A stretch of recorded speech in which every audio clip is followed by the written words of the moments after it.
Bienvenidos a un episodio más de Legado Live.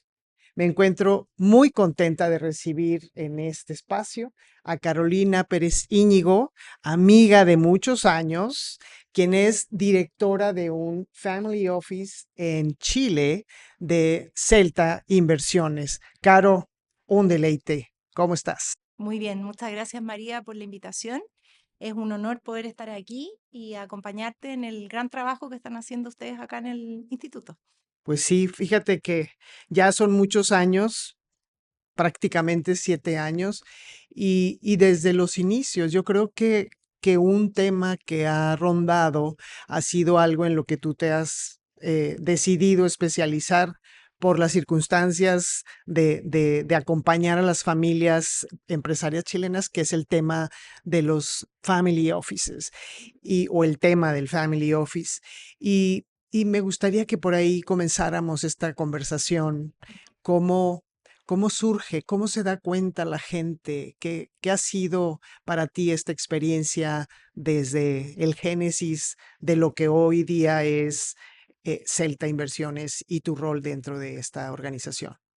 Bueno, nosotros ya llevamos 13 años en este viaje de acompañar a la familia en la formación del Family Office. Yo trabajo con esa familia hace muchos años. Primero partimos con el tema como de lo que es el gobierno familiar, entendiendo su protocolo, etcétera. Y ya llegó un minuto que teniendo eso muy ordenado, estando muy ordenado el gobierno de las empresas, empezó a surgir la inquietud de cómo ordenábamos ahora otro ámbito distinto, que era la estructura de toma de decisiones en relación al patrimonio o la riqueza que se ha ido generando gracias al buen desempeño de las empresas.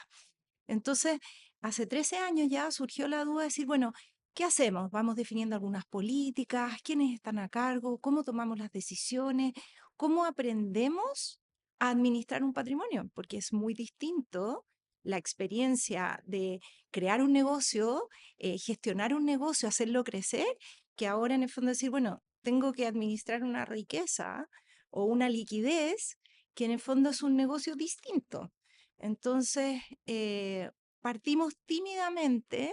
En Chile había poco movimiento sobre el tema de lo que eran los family office, que puede ser un nombre muy sexy de alguna manera, y explorando eso, decidimos, viajamos a España, miramos cómo lo hacían ahí algunas familias, volvimos a Chile y dijimos, bueno, tenemos como ciertos elementos para decir, ya tenemos una política de inversión, estamos entendiendo, empezando a tomar decisiones, teníamos algunos asesores, entonces decidimos organizar esto dándole una existencia física, que fue tener una oficina separada del negocio principal, porque siempre todo era en el laboratorio, en el laboratorio. Entonces, cuando decidimos que esto tenía que tener una existencia física separada con una persona que estuviera a cargo, se empezó a desarrollar una dinámica y unas temáticas distintas. Entonces, así surgió. Y en eso, bueno, llevamos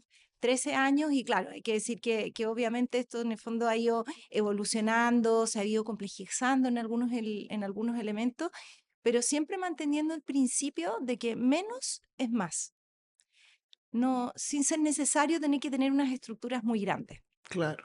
Y lo conversamos o lo hemos conversado en otras ocasiones que de repente se vuelve un tema más de moda Sí. y olvidamos que, que si bien es una gestión distinta, hablar de gestión patrimonial versus una gestión de negocio o gestión empresarial, eh, en ambos casos tiene que existir un propósito, o sea, un propósito que nos diga para qué, el por qué y las formas. Como dices, hay una filosofía muy arraigada o muy funcional que es menos es más.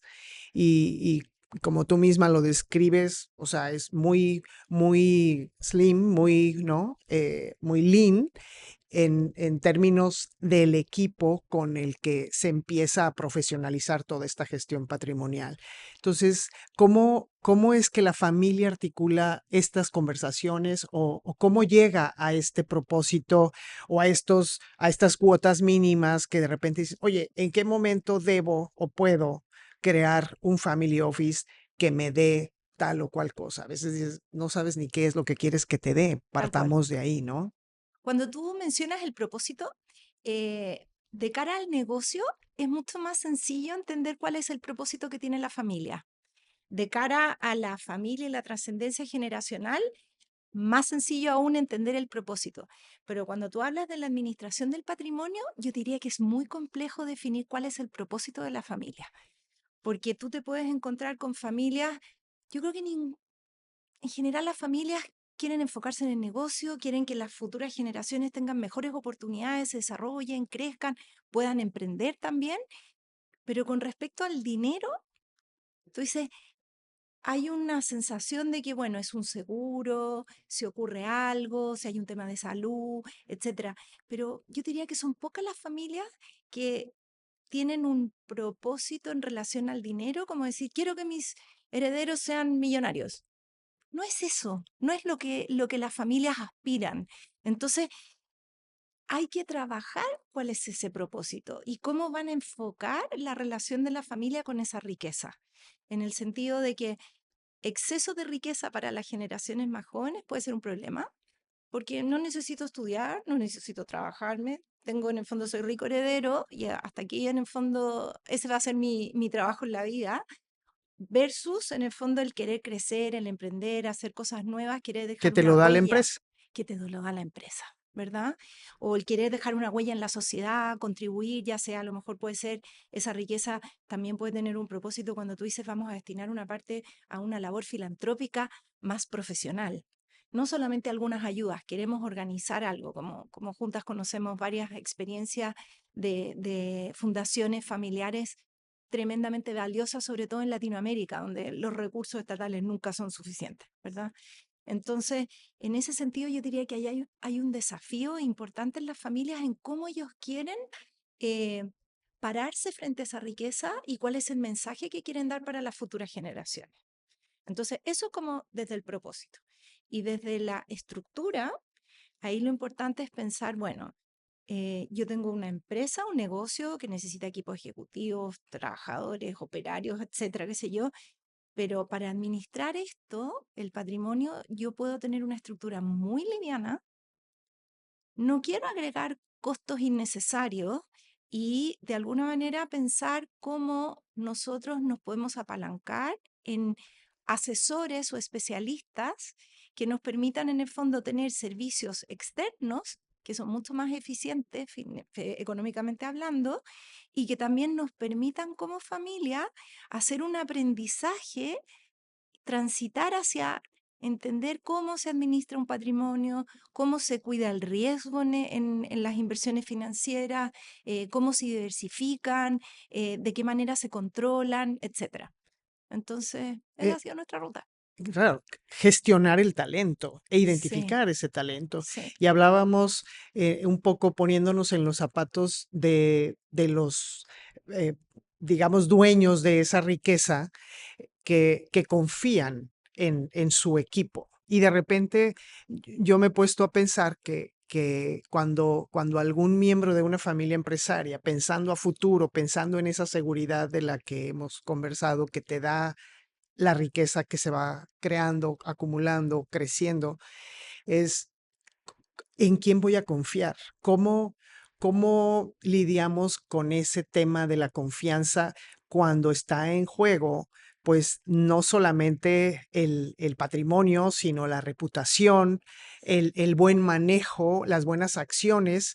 Y entonces eso me hace pensar que a veces las decisiones les cuesta trabajo pensar en que van a ser externos los que pueden hacer un mejor uso y de repente se ven atrapados en unas estructuras demasiado complejas Claro. que hasta puede imposibilitar la toma de decisiones o una toma de decisiones más estratégica, más alineada al propósito de la familia, porque hay que cuidar muchos elementos. Entonces, ahí es un tema de arte, de ciencia, de sensibilización que te va dando la experiencia. ¿Cómo has visto, cómo has manejado todo esto en tu experiencia acá? Mira, en general, siempre hay algún miembro de la familia muy estrechamente vinculado a este tema. El primer elemento que uno diría, bueno, eh, al ojo del amo, Mm, ¿verdad? claro, De engorda alguna el manera caballo. engorda el caballo. Entonces, de alguna manera es muy importante entender que siempre va a haber algún miembro de la familia, no necesariamente el pater familias o la mater familias, pero algún miembro de la familia va a estar especialmente monitoreando este tema. En mi caso, yo no soy miembro de la familia con la cual trabajo, pero trabajé muchos años con ellos organizando, como yo te decía, todo este tema del gobierno familiar, los protocolos, etcétera. Entonces, de alguna manera, claro, ya teníamos una confianza construida. Y si bien mi formación es, yo soy abogada, no vengo del mundo financiero, eh, hicimos juntos una apuesta, porque claro, porque en ese sentido pesó más la confianza que ellos tenían en mí que yo no tuviera la experiencia financiera. Entonces reforzamos en ese equipo el área financiera de administración de patrimonio con profesionales externos y con asesores externos.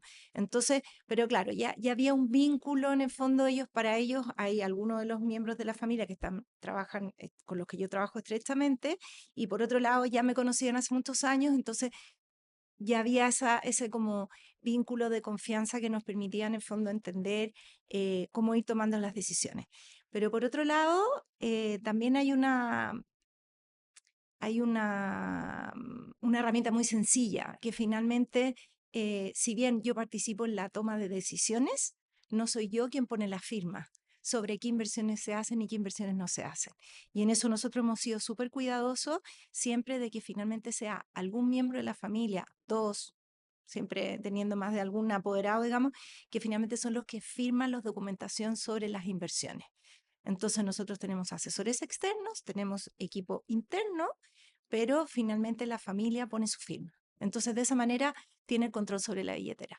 Es una cosa muy sencilla, pero yo te diría que finalmente es una herramienta de control muy eficaz. Y en todo eso que nos cuentas, el tema educativo debe de ser medular, ¿no? O sea, Sí. en cómo educas a la familia en todos estos procesos cuando justo no te fuiste por una línea financiera, pero sabes lo que tienes que cuidar. Ha sido interesante porque en realidad la familia vive un proceso de aprendizaje. Como decíamos, la familia sabe gestionar un negocio, sabe hacer empresa, pero no necesariamente sabe administrar un patrimonio financiero. Entonces, em, yo diría que este ha sido un proceso que hemos ido juntos, en el fondo, encontrando asesores externos que en el fondo te explican, oye, ¿cómo se hace una cartera de inversión? ¿Cómo se define el riesgo? ¿Cuáles son los criterios de diversificación?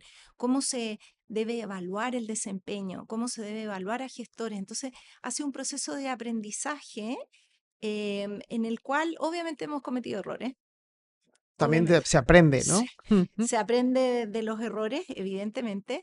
Entonces, viviendo este proceso, ya hemos ido aprendiendo con qué tipo de gestores nos sentimos que tenemos como un perfil o un acercamiento al tema que nos hace sentir más cómodos. eh, Y vamos, bueno, evaluando ese desempeño, vamos evaluando, bueno, el tipo de documentación o el tipo de reportería que recibimos. Hemos ido aprendiendo ahora que no solo lo que nos den, sino qué tenemos que preguntar nosotros, qué queremos ver nosotros. Entonces, claro, al principio éramos más pasivos. Hoy en día ya tenemos mucho más claro qué es lo que nosotros queremos pedir. Entonces, en ese sentido, había una curva, ¿verdad? De aprendizaje que ha sido súper valioso.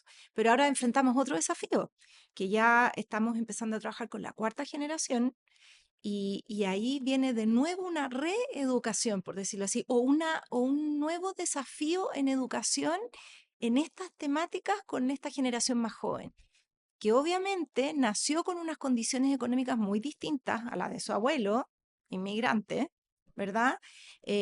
A la de sus padres y ahora les toca a ellos.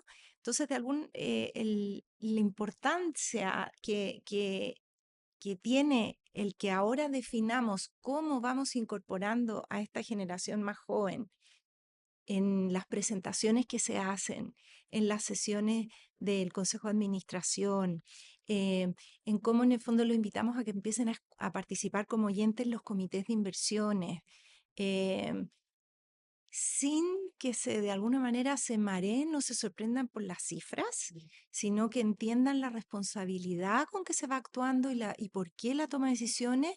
Yo diría que es un proceso, evidentemente, que lo hemos ido diseñando, pero claramente lo tenemos que ir viviendo Claro. Y ajustando. y ajustando, efectivamente.